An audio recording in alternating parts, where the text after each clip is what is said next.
사람마다 뛸 수 있는 주간, 월간 거리가 정해져 있습니다. 경력이나 타고난 신체, 활용할 수 있는 시간에 따라 전부 제각각이죠. 누구는 처음 뛰는데 많이 뛰어도 무리가 없는 사람이 있는 반면 누구는 처음부터 빨리 뛰지도 많이 뛰지도 못합니다. 여기서 공통적인 고민은 내가 뛸 수 있는 정해져 있는 거리에서 가장 적게 뛰고 빠르게 실력을 늘리고 싶다라는 걸 텐데요. 이게 나쁜 마음이 아닙니다. 솔직한 거죠. 저도 잘 뛰는 건 아니지만 이 훈련들을 하기 전에는 1km 최대 기록이 4분 후반대였는데 지금은 3분대가 지키고 20km는 5분 10초 정도는 뛸 수 있게 되었습니다. 무작정 많이만 뛴다고 좋은 게 아닙니다. 물론 시간도 많고 몸에 무리가 없어서 월에 500km 이상씩 뛸 수 있으면 너무 좋고 그게 정석이지만 오늘 영상은 그렇지 않은 사람들을 위해 초고수들의 훈련 방법들을 보면서 제가 직접 해보고 느낀 것을 누구나 할 수 있게 자세하게 설명하겠습니다. 제 다른 영상에서 스킵하지 말고 보라는 말을 단 한 번도 한 적이 없는데요. 이번 영상만큼은 끝까지 보시면서 이걸 만약 3개를 다 한다? 그럼 정말 빠르게 실력이 느실 거라고 장담합니다. 기록 단축을 하기 위해서는 뭐가 중요할까요? 빠른 스피드와 그걸 끝까지 밀고 가는 지구력이 중요합니다. 아무리 스피드가 빨라도 후반부에 퍼지면 아무런 의미가 없고 반대로 느린 속도로 끝까지 밀고 간다고 해도 좋은 기록을 얻지는 못합니다. 자, 그럼 첫 번째, 빠른 스피드를 얻기 위해서는 어떻게 해야 할까요? 천천히만 뛰어서 빨라진다는 말에 제발 속지 마세요. 저도 저 말에 속아서 한동안 계속 기록 단축이 안 됐어요. 물론 초보자는 천천히 뛰면서 기초 체력을 만드는 게 맞지만 기록 단축을 하고 싶다면 당연히 빠르게 뛰어야 빨라지죠. 어떻게 걷기나 슬로우 조깅만 해서 빨라집니까? 분들이 빠르게 뛰려고 하면 빨리 뛰어야 됩니다. 빨리 뛰어야지 그 사용하는 근육들을 여러분들이 몸속으로 몸이 스스로 체득을 해가지고 빨리 뛸 수 있게 만들어 드립니다. 어디 보면은 천천히 달리면 빨라진다 이야기하는데 그거는 개나 주라 이야기하십시오. 절대 성장하지 않습니다. 체계적으로 이야기를 하는 거고 수태적으로 안 이야기한 석 달을 존원 존투로만 계속 달려보세요. 실력이 느는 거 안 느는 거. 성장하려고 할 때는 조금 강하게 해야 됩니다. 강하게. 예, 그런 식으로. 이걸 초보자가 그나마 안 힘들게 할 수 있는 게 훈련이 끝난 다음에 100m처럼 짧은 거리를 질주하는 겁니다. 평소처럼 5km든 10km든 천천히 조깅을 하시고 나서 쿨다운으로 천천히 3분 정도 회복을 하고 스트레칭도 하신 다음에 완전 회복이 되면 100m를 80에서 90% 속력으로 질주하는 겁니다. 처음부터 이렇게 하시면 너무 좋지만 질주가 처음이시라면 60에서 70% 정도에서 서서히 늘려주시는 게 좋습니다. 횟수도 처음에는 1개부터 점차적으로 5개 이상으로 늘려주시는 게 좋아요. 100m 짧은 질주 5개 하는데 휴식 시간 포함해서 5분에서 10분밖에 안 걸립니다. 이 5분 10분으로 앞으로 몇 개월 시간 허비할 게 줄어드는 거예요. 천천히만 뛰면 빠르게 뛸 때 쓰이는 근육들이 다양하게 성장하지 않습니다. 그렇기 때문에 천천히 뛰어주는 조깅을 통해서 오래 달리는 훈련을 했다면 반드시 빠르게 뛰어주는 근육들도 활성화를 시켜서 기록 단축에 적합한 몸이 되어야 합니다. 또 이게 완전 사기인 게 기록 단축에만 좋은 게 아니라 몸에 쌓여있는 젖산까지 털어내주는 효과가 있습니다.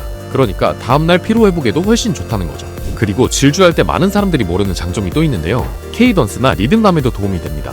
저희가 걸을 때랑 뛸 때랑 발걸음 속도가 다르듯이 빠르게 뛰면 지면 접촉 시간이 짧아지면서 케이던스도 오르겠죠. 보통 케이던스가 안 나오는 사람들은 애초에 빠르게 뛰어본 적 자체가 없는 경우가 많아요. 질주를 통해서 기록 단축, 젖산 제거, 케이던스나 리듬감도 꼭 올리시길 바라겠습니다. 주의할 점은 질주가 처음이라면 처음부터 빠른 속도 말고 서서히 올리셔야 하고 횟수도 유동적으로 설정한 뒤에 몇 번 해보시면서 강도를 높이셔야 부상당하지 않습니다. 자, 두 번째 방법은 같은 거리를 뛰면서도 훨씬 효율적으로 뛰는 방법인데요. 헬스에서도 선피로라는 개념처럼 달리기에도 비슷한 개념이 있습니다. 완전 같은 건 아니고 헬스에서 선피로는 특정 근육을 먼저 피로하게 만든 다음 그 근육을 더 많이 쓰게 하는 방법이고 제가 아까 첫 번째 팁에서 달리기는 천천히 뛸 때 쓰이는 근육과 빠르게 뛸 때 쓰이는 근육이 다르다고 했었죠. 그래서 이 훈련은 같은 거리에서 천천히 뛰는 근육과 빠르게 뛰는 근육을 모두 활성화하는 방법입니다. 바로 빌드업인데요. 빌드업은 인터벌보다는 부상 위험도 낮고 앞서 말했듯이 근육을 다양하게 활성화하는 방법이에요. 여기서 중요한 포인트는 마지막을 쥐어 짠다는 느낌으로 가는 겁니다. 만약 5km를 뛴다고 했을 때 목표로 하는 평균 페이스가 500이다 라고 한다면 4km까지는 600에서 630 이상으로 편하게 조깅을 하시다가 마지막 1km는 450 또는 500까지는 맞춰줘야 합니다. 이런 식으로 조기를 가져가다가 목표로 하는 페이스보다 빠르게 혹은 똑같이 가져가주면서 뛰어본 적 없는 페이스를 건드려주는 거예요. 모든 운동이 힘이 다 빠졌을 때 마지막에 하나 더 하는 게 진짜 운동이라는 말처럼 5km든 10km든 장거리 훈련이든 반드시 마지막 1km가 가장 빨라야 합니다. 5km 기준 500이 목표 페이스라고 하신다면 처음 2km는 600, 2에서 4km는 530, 마지막 1km는 500 밑으로 뛰어주는 방법도 있습니다. 자, 여기서부터 집중하세요. 5km든 10km든 20km든 결국 다 똑같습니다. 포인트는 마지막 1km가 가장 빨라야 하고 페이스를 올리는 건 1km마다 페이스를 올려도 되고 아니면 2에서 3km 아니면 5km마다 페이스를 올리셔도 됩니다. 중요한 건 서서히 페이스를 올리는 겁니다. 빌드업을 맨 처음 하신다면 마지막 1km를 가장 빠르게 가지만 익숙해지면 마지막 2km를, 그 다음에는 3km 이런 식으로 계속 조금씩 앞당겨주는 게 좋습니다. 예를 들어 다시 5km 목표 페이스가 500이라면 4km까지는 전부 조깅으로 가져가다가 마지막 1km만 450, 500으로 뛰어본 다음에 이게 만약 익숙해지면 3km는 조깅으로 가져가다가 3에서 4까지는 510, 500, 4에서 5까지는 450 이런 식으로 가져가 주는 게 좋다는 겁니다.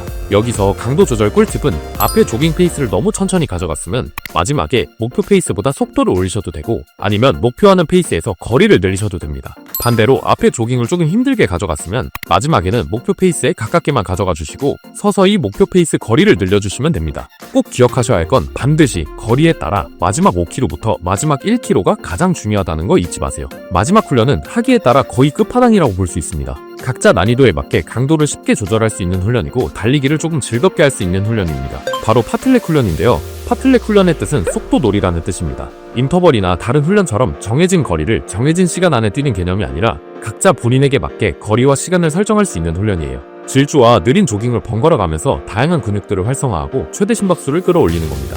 크게 시간과 거리 두 가지로 훈련이 가능한데요. 시간으로 파틀렉 훈련을 한다고 하면 2분 질주, 1분 느린 조깅 이런 식으로 하는 건데 2분 동안 질주하고 1분으로 회복할 때 거리를 재지 않는 겁니다.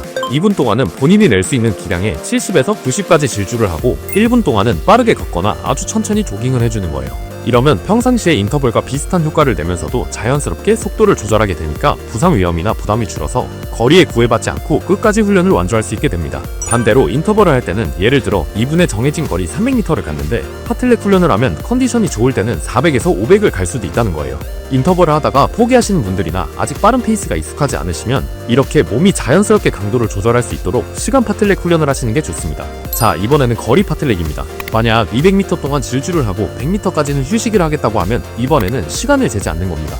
또는 지형을 이용해서 저 나무까지는 질주를 하고 전봇대까지는 휴식을 해야겠다 라던가 이런 식으로 시간에 구애받지 않고 거리에 집중해서 뛰어주는 겁니다. 시간을 재지 않기 때문에 질주 페이스도 휴식 시간도 자유롭게 쉴 수 있어서 조금 더 빠른 스피드를 경험하고 싶다면 추천드립니다. 시간 파틀렉과 거리 파틀렉 모두 마지막 1세트에서 3세트까지는 강도를 올려주시는 게 이전에 설명했던 개념과 일치하니까 좋겠죠? 처음 하시는 분들은 시간 파틀렉을 하면서 페이스보다는 질주 감각을 익혀보시고 조금 더 빠른 페이스로 일정 거리를 빨리 뛰어보고 싶다 하면 거리 파틀렉을 해보시는 걸 추천드립니다. 취향에 맞게 선택해보시고 두 훈련 다 각자 상황에 맞춰 강도를 높일 수도 줄일 수도 있으니까요. 유동적으로 해보시길 바라겠습니다. 오늘 하루도 영상 시청해주셔서 감사합니다. 좋아요 한 번씩 눌러주시면 감사하겠습니다.